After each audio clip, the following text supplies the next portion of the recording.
Let's begin by introducing Lev Vygotsky, a key figure in child development theory. While many people know about Jean Piaget's ideas of children learning independently, Vygotsky offered a different perspective. He believed that learning is deeply social. According to Vygotsky, children don't develop their thinking abilities in isolation. Instead, their minds grow through interaction with others: parents, teachers, siblings, classmates, mentors, and caregivers. This social approach to learning is at the heart of Vygotsky's theory and has shaped how educators understand child development today. Vygotsky's core idea is that learning begins with social interaction. Children don't just absorb information on their own, they learn by engaging with others. When a child interacts with a parent, teacher, or peer, they are exposed to new ideas and ways of thinking. Over time, these shared experiences help shape the child's own understanding. This means that the social world acts as a bridge, moving knowledge from outside the child into their mind. Vygotsky's theory highlights the importance of relationships and communication in the learning process. According to Vygotsky, learning happens in two main stages.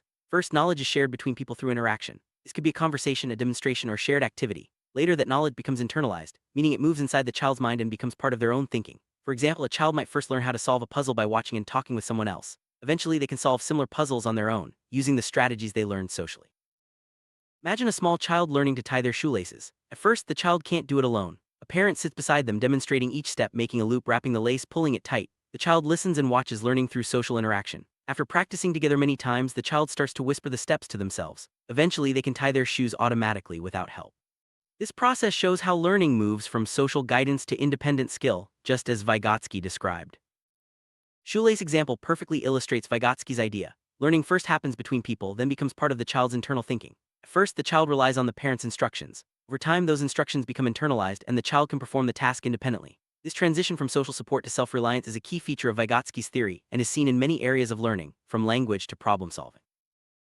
Vygotsky believed that children learn best when they interact with someone who has more knowledge or skill. He called this person a more knowledgeable other, or MKO. An MKO could be a teacher, parent, older sibling, coach, or skilled classmate. Through guided interaction, the child is supported as they tackle new challenges. This guidance helps the child develop new thinking skills and gradually become more independent.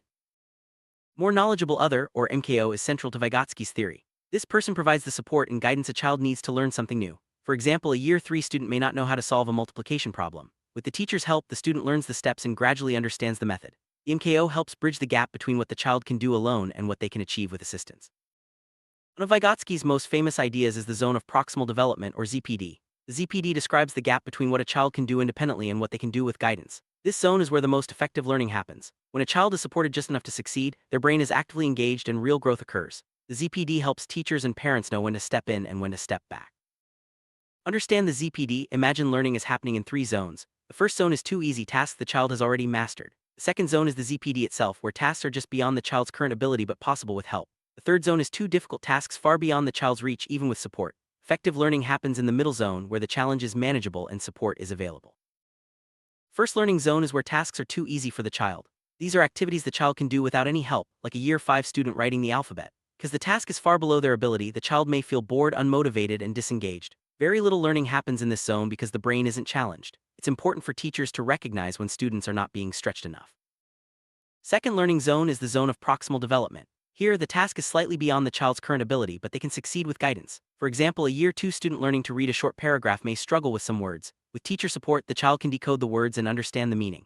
This is where real cognitive growth occurs, as the brain is actively engaged and challenged.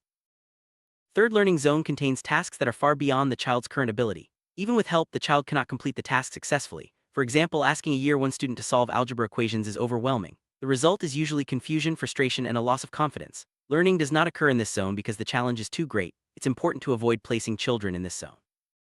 Let's look at a real classroom example. In a Year 3 class learning multiplication, student A already knows the multiplication tables well. For this student, practicing 2 times 3 equals 6 is too easy and falls in the boredom zone. Student B has never seen multiplication before, so asking them to solve 8 times 9 independently is too difficult. However, if the teacher explains that multiplication means repeated addition, student B can understand 3 times 4 as 4 plus 4 plus 4. This places learning in the ZPD, where the child receives just enough help to succeed. Understanding the ZPD is crucial for teachers and educational therapists. It helps them design lessons that are challenging but achievable. If lessons are too easy, students become bored. If lessons are too difficult, students become discouraged. Effective teaching always aims to operate within the optimal learning zone, where students are stretched but supported. Educational therapists carefully analyze a child's abilities to find the right level of challenge. Educational therapists and teachers use the ZPD to design activities that match each child's needs. They assess what the child can do independently and what they can do with assistance. Then, they create tasks that fall within the child's ZPD. This approach ensures that learning is both effective and motivating, helping children build confidence and skills step by step. Another key concept in Vygotsky's theory is scaffolding. The word comes from construction, where scaffolds are temporary structures that support workers as they build. In education, scaffolding refers to the temporary support provided by a teacher or adult to help a child complete a task. As the child becomes more capable, the support is gradually removed. Eventually, the child can perform the task independently, just like a building stands on its own once the scaffolding is taken away. Scaffolding is all about providing the right amount of help at the right time. At first, the teacher or adult offers lots of support, demonstrating, explaining, or guiding the child through each step. As the child gains skill and confidence, the support is gradually reduced. The goal is for the child to eventually perform the task independently, having internalized the strategies and knowledge needed.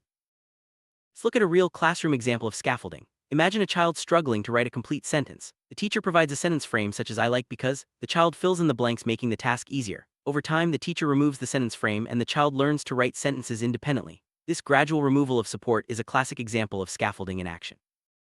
Another example of scaffolding is helping a child learn to read. The teacher might start by reading the sentence aloud, then ask the child to read it together. Next, the teacher asks guiding questions like, "What sound does this letter make?" or "What word would make sense here?" Eventually, the child is able to read the sentence independently, having built up their skills with the teacher's support. Scaffolding can also be seen in math lessons. Imagine a student struggling with subtraction. Instead of giving the answer, the teacher guides the child's thinking by asking, "If you have 10 apples and give away 3, how many are left?" The teacher might use physical objects like counters to make the problem concrete. Over time, the child no longer needs the counters and can solve similar problems independently. Educational therapists use a variety of scaffolding strategies to support learning. These include modeling, giving hints, asking guiding questions, and breaking tasks into smaller steps. Each strategy is designed to provide just enough support to help the child succeed, while encouraging them to take on more responsibility as they become more capable. Modeling is when the teacher demonstrates how to perform a task before asking the child to try it. For example, the teacher might write a sample paragraph on the board showing students how to organize their ideas. By watching the teacher, students learn the process and can then attempt it themselves with greater confidence.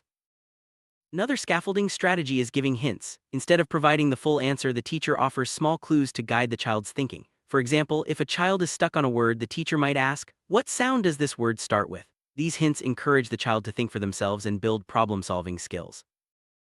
Guiding questions are another powerful scaffolding tool. Teachers ask questions that direct the child's attention and help them think through a problem. For example, "What do you think will happen if we add one more?" These questions help children make connections and deepen their understanding while still allowing them to arrive at the answer themselves. Complex tasks can be overwhelming for children. Breaking them into smaller, manageable steps is an effective scaffolding strategy. For example, writing an essay can be divided into brainstorming ideas, writing an outline, drafting the introduction, and then writing the body paragraphs. This approach makes big tasks feel more achievable and helps children build confidence as they complete each step. Well-known teaching model based on scaffolding is the gradual release of responsibility. This model follows a pattern. First, the teacher demonstrates the task, "I do," then the teacher and student work together, "we do," and finally, the student works independently, "you do." This gradual process helps students build independence and confidence as they master new skills. In the first stage of the gradual release of responsibility, the teacher demonstrates the task while students watch and listen. This modeling provides a clear example for students to follow. By seeing the process in action, students gain a better understanding of what is expected and how to approach the task themselves. In the second stage, the teacher and students work together on the task. This collaborative approach allows students to practice with support, ask questions, and receive feedback. The teacher gradually reduces their involvement as students become more confident, ensuring that everyone is ready for independent work. In the final stage, students take full responsibility and complete the task on their own. By this point, they have practiced with support and are ready to demonstrate their understanding independently. This stage is crucial for building self-reliance and solidifying new skills. Vygotsky's theory is especially important for educational therapy. It shows that learning is not just an individual process, but is deeply influenced by teaching, guidance, social interaction, and collaborative problem solving. Educational therapists use these ideas to design interventions that provide the right amount of support at the right time, helping children succeed without becoming dependent on help. The goal in educational therapy is always to provide enough support for the child to succeed, but not so much that they become dependent. Too little help can lead to frustration, while too much help can prevent independence. Therapists carefully adjust their support to match each child's needs, always aiming for the child to eventually succeed on their own. The most important message from Vygotsky's theory is that children grow intellectually through guided interaction with more knowledgeable individuals. This process helps children develop new skills, build confidence, and become independent learners. The support provided by teachers, parents, and peers is essential for healthy cognitive development. Learning occurs best when instruction happens within the zone of proximal development. Here, children are challenged just enough to stretch their abilities but not so much that they feel overwhelmed. With the right support, children can achieve more than they could alone, making the ZPD the ideal place for growth. Temporary scaffolding is essential for effective learning. Teachers and therapists provide support only as long as it's needed. As the child becomes more capable, the scaffolding is gradually removed. This ensures that the child develops independence and confidence, ready to tackle new challenges on their own. Vygotsky's theory emphasizes the value of collaborative problem solving. When children work together or with adults, they share ideas, learn from each other, and develop new strategies. This social process not only builds knowledge but also teaches important communication and teamwork skills. Teachers and parents play a crucial role in Vygotsky's theory. By providing guidance, encouragement, and support, they help children move through their ZPD and develop new abilities. Their involvement is especially important in the early stages of learning, when children need more help to master new skills. Peers can also act as more knowledgeable others. In group work or collaborative activities, children often learn from classmates who have already mastered a skill. This peer support helps create a positive learning environment and encourages students to help each other grow. Mentors and coaches are also important MKOs in Vygotsky's framework. They provide specialized knowledge and guidance, helping children develop skills in areas like sports, music, or other extracurricular activities. Their support can make a big difference in a child's growth and confidence. The process of internalization is central to Vygotsky's theory. As children interact with others and receive guidance, they gradually take in new knowledge and strategies. Over time, these become part of their own thinking, allowing them to use the skills independently in new situations. The ultimate goal of Vygotsky's approach is to help children become independent learners. By providing the right support at the right time, adults help children build the skills and confidence they need to tackle new challenges on their own. Independence is a sign that learning has truly taken root. While support is important, it's also crucial not to overscaffold. Too much help can prevent children from developing independence and problem-solving skills. Teachers and therapists must carefully balance support and challenge, stepping back as children become more capable. Vygotsky also noted the importance of self-talk in learning. As children internalize instructions, they often talk themselves through tasks, whispering steps, or repeating key ideas. This self-guided speech helps them remember what to do and gradually leads to independent thinking. Language plays a powerful role in Vygotsky's theory. Through conversation, instruction, and self-talk, children learn to organize their thoughts and solve problems. Language is both a tool for communication and a way to structure thinking, making it essential for cognitive development. Vygotsky's social development theory has had a lasting impact on education.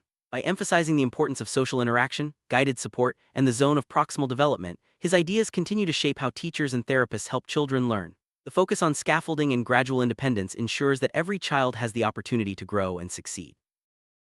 Key takeaway from Vygotsky's theory is simple but powerful. Children grow intellectually through guided interaction with more knowledgeable individuals. Learning is most effective in the zone of proximal development, supported by temporary scaffolding.